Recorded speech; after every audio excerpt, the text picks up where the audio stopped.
Hello, everyone. This is Farrell Kakar. I'm a PhD student in Civil Engineering Department, Rice University, and my research focuses on intensification of anaerobic digestion through hydrothermal pretreatment. Okay, so I will start like this. You hear this, not in my backyard. This is a common received response when it is asked to have a landfill in someone's backyard. But can we change this response to not in my backyard, but maybe in my basement? Absolutely. If we could treat the waste in your basement and not only treat, but turn it to energy for heating and lighting your house. In this case, we'll minimize the footprint of waste and environment and produce alternative energy to fossil fuel. Plus, it would eliminate your utility bill. Indeed, such technology exists. Anaerobic digestion is a technology where, in the absence of oxygen, bacteria consume the waste and turn it to value-added products such as methane and fertilizers. To better understand this process, imagine a cow rather than bacteria. When cows eat the agricultural waste, they chew it first, solubilizing the food in their mouth, and then in their stomach, these foods get digested. The result is some solid, some liquid, and gas. So same process happens when small bacteria eat the waste. But here's the challenge. All organic wastes are not rapidly biodegradable, which consequently, bacteria are not able to produce abundant amount of methane to be considered economy. In order to enhance the methane production, in my research, I cook or thermally pre-treat the waste before feeding it to the bugs. I evaluate different parameters affecting the thermal pretreatment, such as temperature, retention time, solid content, pH, addition of chemicals, and etc., to find out the optimal condition for methane production and make this process economically feasible. So far, I have found that the optimal pretreatment temperature and retention time in terms of biogas production from sludge is 170 degrees Celsius and 30 minutes retention time. Also, I observed that adding chemicals to the thermal pretreatment enhances methane production. Still, more research needs to be done to get rid of the utility bill and bring this technology to your basement. Thank you. And I would like to pass it on to Barry. Barry, floor is yours. Thank you. Well, good day, everybody. I'm Barry Orr, and I'm going to talk to you today about assessing consumer products flushability for sewer systems. I'm an environmental applied. Let me just go back for a minute there, please. Thanks, perfect. I'm in the Environmental Applied Science and Management program, and I've done a lot of work with the City of London, with the Canadian Wastewater Association, with the Municipal Enforcement Sewer Use Group, the International Water Services Flushability Group, and my supervisor, Dr. Darko Josimovic. Next. So my research topic is, do the flow conditions in a sewer system allow for sufficient dispersibility of consumer products to prevent sewer blockages? Now here you're going to see on the left-hand side, me in my orange coat from the City of London holding a major blockage at our pumping station. Down below is what is called a fatberg. A fatberg is when people flush fats, oils, and grease and non-flushable material that causes the blockage. And so our biggest problem today is that 53% of the population are reportedly flushing products down the toilet that they shouldn't be. And so we've been researching wipes. So wipes comes in many different forms, such as flushable and non-flushable. Here I hold a wipe that is typically used for disinfectant. Well, these sheets are made of cellulose, cotton, regenerated cellulose, or single-use plastic item. The fibers make these wipes very, very strong, that they are not very dispersible. And so because we do not have a standard in place that allows manufacturers to put a label of flushable on their product based on a criteria, we're seeing confused consumer disposal of these wipes. And so I really want everyone to understand that toilets are not garbage cans, and our research will look closer at these wipes that should be dispersing I would now like to pass it over to my colleague, Elisa. Thank you, Barry. And hello, everyone. My name is Alyssa Penfound. I'm a PhD student in the Environmental Applied Science and Management program at Ryerson University. And I'll be presenting today about my doctoral dissertation, which is called Modeling Historic and Future Impacts of Anthropogenic Development and Expansion on Wetland Distribution in Southern Ontario. The research that I'm conducting is actually focused on mapping the spatial relationship between wetland loss, anthropogenic activity, and major flooding events to understand what types of anthropogenic activity facilitate wetland loss, as well as to understand how wetland loss contributes to the severity of major flooding events. This research will be divided into 3 studies that will explore first the historic relationship between wetland loss and anthropogenic activity between the years 1800 and 2019 in Southern Ontario. 2, the spatial relationship between wetland loss and areas that are impacted by major flooding events throughout the city of Toronto.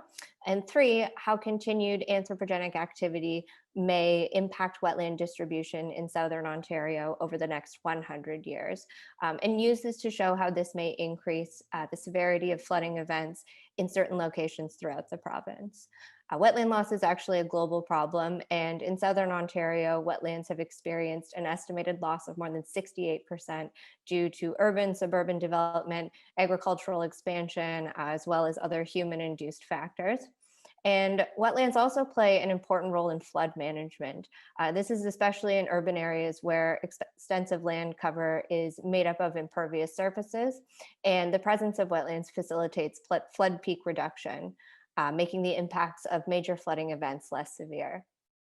My research aims to map changes in the distribution of wetlands and spatially correlate these changes to flooding events and human activity.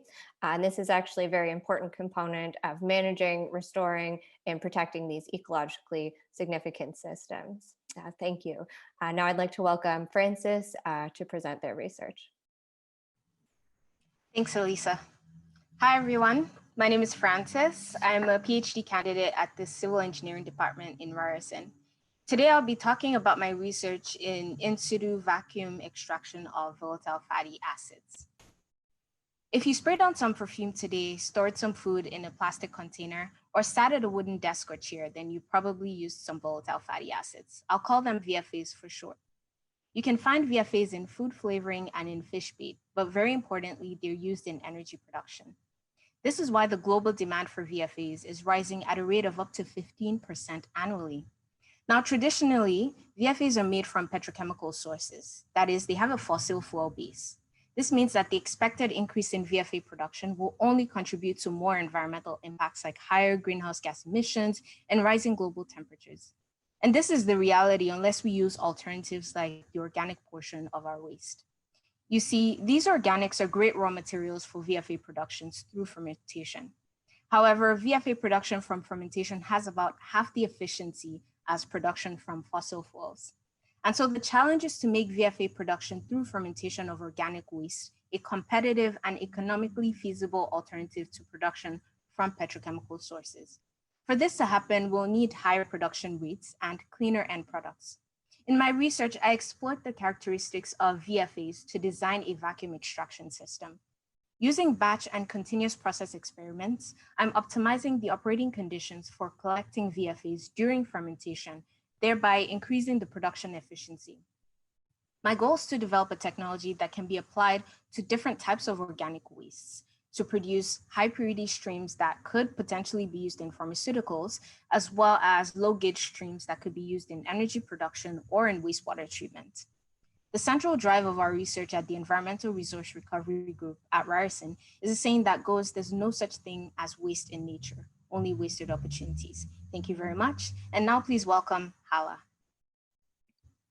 Thank you, Francis. Hi, I'm Hala, and I'm a student in the Masters of Engineering, Innovation, and Entrepreneurship. I am here to present to you my startup, the Garden Licks, as a smart planting solutions for urban dwellers. There's increasing population and urban growth, which are creating significant food supply challenges with corresponding cost increases and quality issues. And by the way, the small green and red dots, they are not pixels. They are how much cropping land is available and required in Ontario. They might be the same size now, but if Ontario keeps on growing this way, there is no way that it can sustain itself. On the other hand, we have communities and individuals all over the world who are craving for locally grown food and are looking to be a part of the solution. However, getting into efficient gardening is very challenging, especially in cold countries like Canada. GardenLix is a smart planting solution that aims at helping urban dwellers plant their vegetable gardens in their backyards, terraces, and green roofs with minimum effort all year round and at lower costs. Thank you. And now welcome with me, Victoria. Thank you very much. Hello, everyone. My name is Victoria. I'm a PhD student at Ryerson University, and the title of my research is Removal of Microplastic Fibers from Wastewater Treatment Plants Using Aerobic Granulation. Okay, plastics are the most dominant debris found in all water bodies and the environment, and they can be further broken down to microplastics. Microplastics are pieces of plastic particles that are less than 5 millimeters in dimension. The most predominantly occurring microplastics are microfibers, and one of the main sources of microfibers in the environment is from laundering of clothes. Due to their tiny sizes and very extremely smooth surfaces, microfibers cannot be captured by the treatment processes of wastewater treatment plants. And this may be because most wastewater treatment plants were not designed to eliminate microplastics. And also, wastewater treatment plants have been discovered to be significant sources of microplastics to the environment. Aerobic granulation is a relatively new biotechnology. It's a treatment process, and it has very great potentials to treat wastewater. Some of its advantages include great settlability and ability to stand high toxic waste. Aerobic granules are a collection of microorganisms. They are formed when microbes self-immobilize and aggregate. The objective of my research will be to develop a standard method for quantifying and characterizing microplastic fibers. This is because currently standard methods don't exist, and it makes comparison of results amongst researchers difficult. Also, I would want to determine the treatability of microfibers using aerobic granulation as well as the routes of removal. My work is still in the preliminary stages. I will be happy to come back at the end of the day to tell you what the treatment efficiency of aerobic granulation is with respect to microfibers. I'll be handing over to Amber now for continuation. Thank you. Awesome. Thanks so much, Victoria. Hello, everyone. My name is Amber Grant. I'm a PhD candidate in the Environmental Applied Science and Management program at Ryerson University. The work I'm presenting today is part of my broader PhD work. Our work responds to the growing evidence and concern that the social and environmental benefits of urban trees are inequitably distributed across city neighborhoods. Studies have demonstrated that racialized and low-income neighborhoods tend to have fewer trees than white and affluent neighborhoods do. As a result, municipalities have begun to implement tree planting programs such as tree giveaways in neighborhoods with fewer trees. Using a critical EJ framework, this work evaluates the perspectives of targeted community groups who have been working with the city of Philadelphia to give away free trees in their neighborhoods. Through participant observation and a series of interviews, we explored community group leaders' perspectives on the perceived and realized barriers to participating in tree giveaway events in Philadelphia. Some of our preliminary findings suggest that the built environment poses a barrier to individuals living in neighborhoods with no front or backyards. Additionally, in Philadelphia, homeowners are responsible for tree maintenance, even if the tree has been planted by the municipality adjacent to their property. In many cases, tree work is just not financially feasible for lower income groups. Moreover, in some cases, there is a lack of trust between city residents and the municipality. Much of this is related to historical policies and practices such as redlining and the underfunding of parks departments. Collectively, these actions have led to the disinvestment of racialized and low-income groups, and much of this is still visible today, as shown in the slides, are still shown in the photos on the slides. To help address this, honest and transparent engagement is required when promoting community tree planting. Lastly, people engaged in urban forestry tend to be white. urban foresters need to acknowledge the role that whiteness plays in shaping and perpetuating environmental injustices related to tree canopy cover. An understanding of whiteness can help address recognitional injustices and help center racialized folks within urban forest policies and practices. Moreover, racialized folks need to see their identities, perspectives, and interests reflected in urban forest decision making to expand their participation. Our work is very much so still underway, but we look forward to publishing our findings soon. And this case study is placed within the broader context of my dissertation research, which is to realize EJ and urban forest management across North American cities. Where if successful, our work has broad implications for the sustainability and equity in cities. Next, I'd like to welcome Wyatt Weatherson to introduce his research. Thank you. Thank you very much, Amber. So my name is Wyatt Weatherson, and I am a master's candidate in the Environmental Applied Science and Management program here at Ryerson University. My thesis is on the spatiotemporal variability of stream and groundwater chloride concentrations along the Niagara Escarpment in Hamilton, Ontario. This work is supervised by Dr. Claire Oswald and is in collaboration with Dr. Jim Roy from the Environment and Climate Change Canada. This thesis will work on understanding the timing, location, and quantity of chloride contributions to streams and groundwater from a variety of sources. Additionally, sampling of co-located groundwater seeps will uniquely allow for us to understand possible contributions of chloride to streams from groundwater without the need for drilling of groundwater wells. There are many different sources of chloride in aquatic environments. However, the most significant of these in northern temperate regions, such as Southern Ontario, is road salt. The safe guideline for chloride exposure to aquatic organisms is 640 milligrams per liter for short-term exposures and 120 milligrams per liter for long-term exposures. This thesis will aim to understand the risk presented to sensitive species inhabiting the escarpment, such as the Jefferson salamander, red-side dace, and short-nosed cisco from chloride. Additionally, this thesis will help us to understand the factors that control chloride concentrations in the area, including road density, percent urban cover, proximity to roads, and watershed permeability.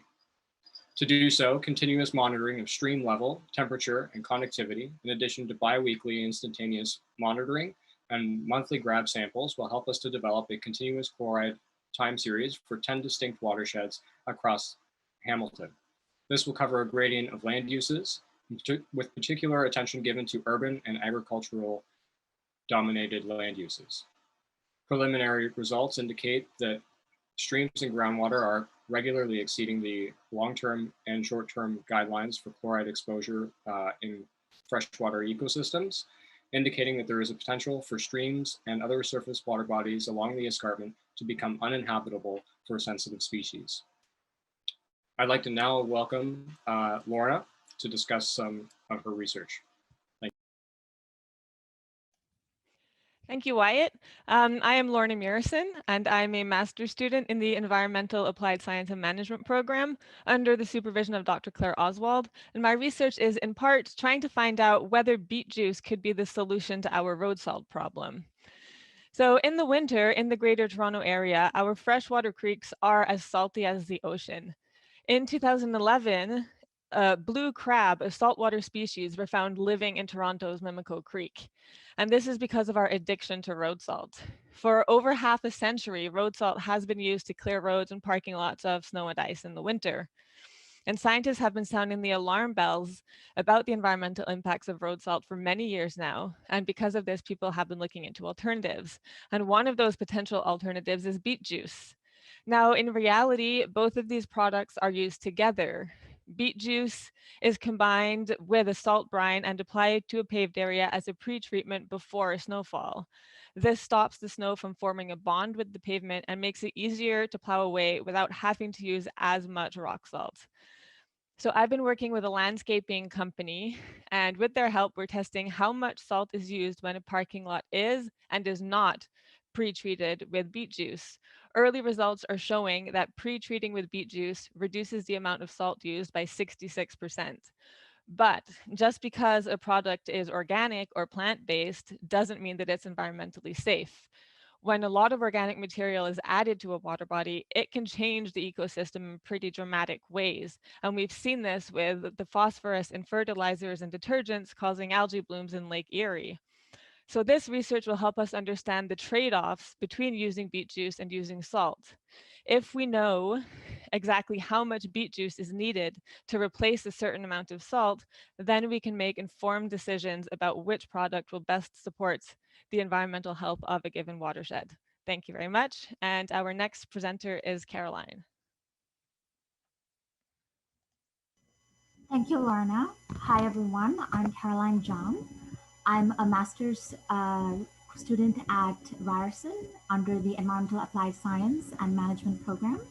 And my research is titled Ontario's Water Policy Reform Examined Through a Groundwater Lens, a longitudinal study looking into provincial policy measures and media reporting on groundwater in the province. So in my study, we look at the 20 years of policy and legislation that has followed the Walkerton tragedy of Ontario, which triggered focus to be brought into water issues in the province. Internationally, it has been recognized that groundwater is much understudied and a neglected area of water governance and water policy. Hence, my study looks at isolatedly groundwater policy measures and groundwater reporting as opposed to water issues. So in this two-phase study, in phase one, provincial policy measures by the Ontario government over the past 19 years have been analyzed. And in the second phase, newspaper reporting in the province of 9 newspapers have been analyzed to come to findings. Some findings are that the province has focused on land use measures to protect groundwater, as well as urban and industrial planning to protect groundwater.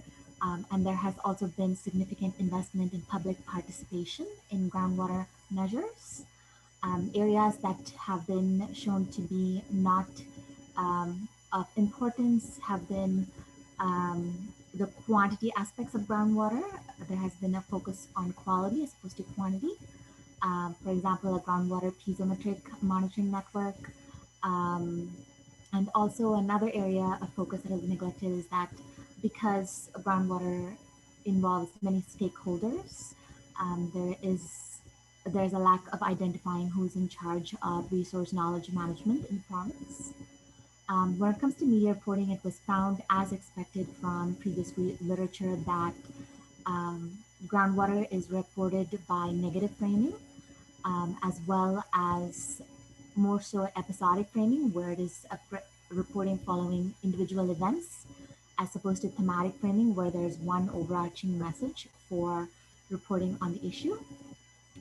There were a lot of thematic elements as well as positive framing and mixed framing, but the articles that deviated from this norm were found to be more so negative and episodic, which shows that the issue is not having positive public opinion or mobilization in the province. However, it was also found that media reporting followed in line with groundwater policy measures in the province. So there has been more so reporting on groundwater in Ontario following the Walkerton tragedy than there is recently. And some recommendations from the study are for the province to focus on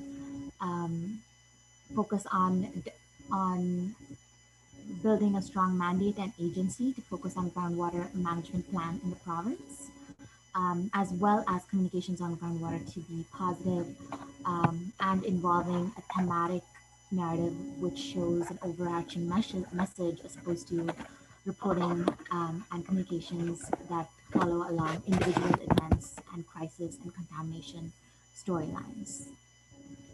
So I will now forward to Chris Carfone, who will speak more on his research. Thank you, Caroline.